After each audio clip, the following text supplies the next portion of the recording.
Sri media Tamil channel நண்பர்களுக்கு வணக்கம். 2005 September 14 அன்னைக்கு தான் தன்னோட தேசிய முற்போக்கு திராவிட கழகம் அப்படிங்கிற கட்சியை துவங்கினார் கேப்டன் விஜயகாந்த்.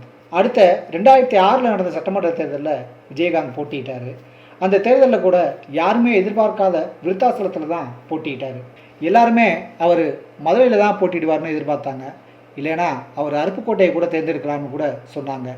ஏன்னா விஜயகாந்தோட சொந்த ஊர் அருப்புக்கோட்டை பக்கத்தில் இருக்கிற அந்த ராமானுஜபுரம்ங்கிற ஊர் தான் அவரோட சொந்த ஊர்.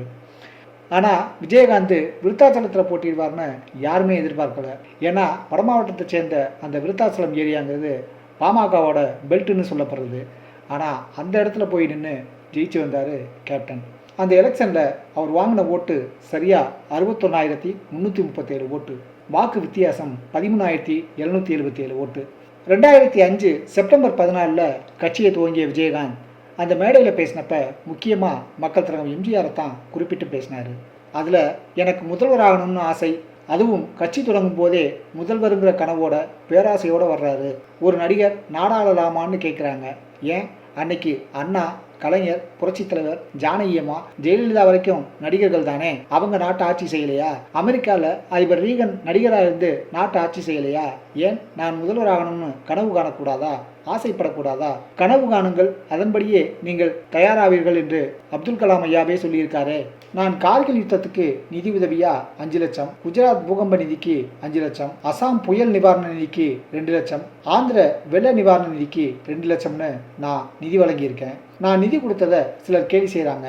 ஓட்டுக்காகத்தான் நிதி கொடுத்தேன்னு சொல்கிறாங்க. அப்படி நீங்கள் சொல்கிறபடி நான் ஓட்டுக்காக நிதி கொடுக்கணும்னா தமிழகத்துக்கு மட்டுமில்ல கொடுத்துருப்பேன். ஆனால் நான் இந்த நாட்டு மக்கள் படுற கஷ்டத்துக்கு கொடுத்துருக்கேன். அதனால் தயவு செஞ்சு யாரும் அரசியல் சாயம் பூசாதீங்க. இப்போ கூட என்னை பார்த்து ஒரு நடிகன் மாநாடு நடத்தி விடுவானான்னு கிண்டல் செய்கிறாங்க.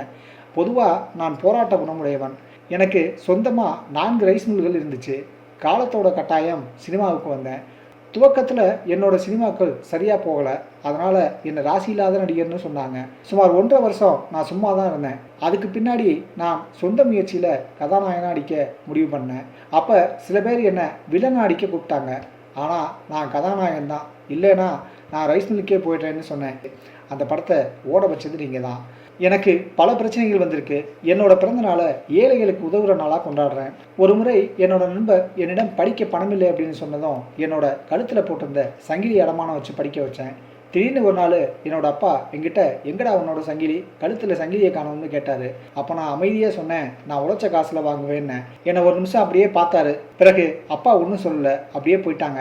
என்கிட்ட போராட்ட குணங்கிறது எப்போதுமே உண்டுன்னு சொல்லி முடிச்சாரு விஜயகாந்த். முடியாதுங்கிற சொல்லு முட்டாளுக்கு சொந்தம், முடியுங்கிற சொல்லு தான் அறிவாளிக்கு சொந்தம்னு சொல்கிற விஜயகாந்த் மக்கள் தலைவர் எம்ஜிஆரோட பிரச்சார வேன் தன்கிட்ட வந்த அந்த கதையை சொன்னார். நான் ஆட்சிக்கு வந்தால் அனைவருக்கும் உணவு, உடை, இருப்பிடம்னு எல்லாமே தர முடியும். எனக்கு வெயில் மழைன்னு எல்லாம் ஒன்று தான். நான் இங்கே வந்திருக்கிற இந்த கூட்டத்தை பார்த்து உணர்ச்சி வசப்பட்டு பேசலை. பல IAS அதிகாரிகள்கிட்ட பேசியிருக்கேன். லஞ்சம் ஊழலை ஒழிக்க முடியும். நான் வாழ்கிற தமிழகத்தில் 5 துறைகளில் லஞ்சம் தலைவிரித்தாது. அது எந்தெந்த துறைகள்ங்கிறத பின்னாடி சொல்கிறேன். ஏன்னா அந்த 5 துறைகளும் எங்கிட்ட லஞ்சம் வாங்கியிருக்கு. நான் ஆட்சிக்கு வந்ததும் முதல்ல லஞ்ச ஊழலை ஒழிப்பேன். இப்போ கட்சி நடத்துகிறவங்க லஞ்சம் வாங்குறதால தான் லஞ்சத்தை ஒழிக்க முடியாதுன்னு சொல்கிறாங்க. நான் 1994 என்னோட பிறந்தநாள் அன்னைக்கு ராமாவர தோட்டத்துக்கு போய் புரட்சித் தலைவர் எம்ஜிஆரோட மனைவி ஜானகி அம்மையார்ட்ட ஆசி வாங்கின போது புரட்சித் தலைவர் எம்ஜிஆர் பயன்படுத்திய அந்த அரசியல் பிரச்சார வேனை எனக்கு பிறந்தநாள் பரிசாக கொடுத்தாங்க.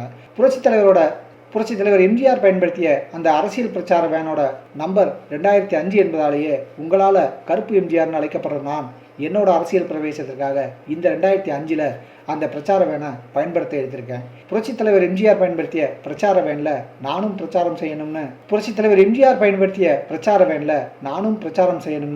இறைவன் என்னோட நெத்தியில் எழுதியிருக்கான்னு தன் மனசில் பட்டதை எந்த வார்த்தை அலங்காரமுமே இல்லாமல் தன்னோட தொண்டர்கள்ட்ட பேசினார் விஜயகாந்த். தமிழகத்தில் 90% மக்கள் நிச்சயம் என்னை ஆதரிப்பாங்க.